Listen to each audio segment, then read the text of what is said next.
പഞ്ചായത്ത് പരിധിയിലെ എല്ലാവർക്കും വീട് എന്ന ലക്ഷ്യം നിറവേറ്റുന്നതിന് പ്രഥമ പരിഗണന നൽകി കവളങ്ങാട് ഗ്രാമപഞ്ചായത്ത് ബഡ്ജറ്റ് 9,50,00,000 രൂപയാണ് ഈ ഇനത്തിൽ പഞ്ചായത്ത് വകയിരുത്തിയിരിക്കുന്നത്. കാർഷിക മേഖലയ്ക്കും ക്ഷീരവികസന മേഖലയ്ക്കുമായി 2,35,00,000 രൂപ വകയിരുത്തിയിട്ടുണ്ട്. കുടിവെള്ളം, ശുചിത്വ മേഖലയിലെ പദ്ധതികൾ എന്നിവയ്ക്കായി 1,17,00,000 രൂപയും വകയിരുത്തിയിട്ടുണ്ട്. പഞ്ചായത്തിലെ മുഴുവൻ തെരുവ് വിളക്കുകളും LED ബൾബുകളാക്കി മാറ്റുന്നതിനും ബജറ്റ് ലക്ഷ്യമിടുന്നു. 49,63,00,000 രൂപ വരവും 43,72,00,000 രൂപ ചെലവും 5,90,00,000 രൂപ നീക്കിയിരിപ്പുമുള്ള ബജറ്റാണ് വൈസ് പ്രസിഡന്റ് ലിസി ജോളി അവതരിപ്പിച്ചത്.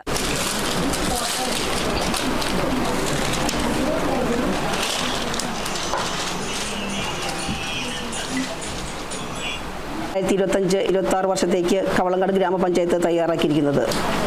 മുൻ ബാക്കി ഉൾപ്പെടെ 49,63,309,609 രൂപയുടെ വരവും 43,72,57,154 രൂപയുടെ ചെലവും 5,90,46,46,455 രൂപ നീക്കിയിരിപ്പുമാണ് ഈ വർഷം പ്രതീക്ഷിക്കുന്നത്.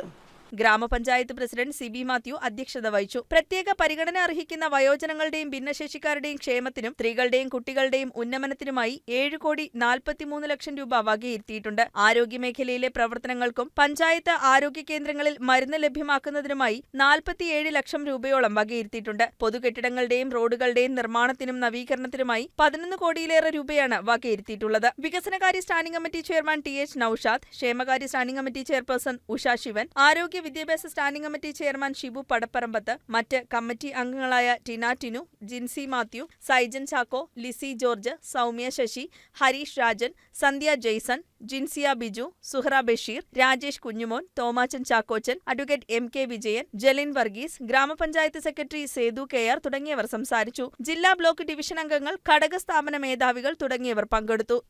News desk KCV news.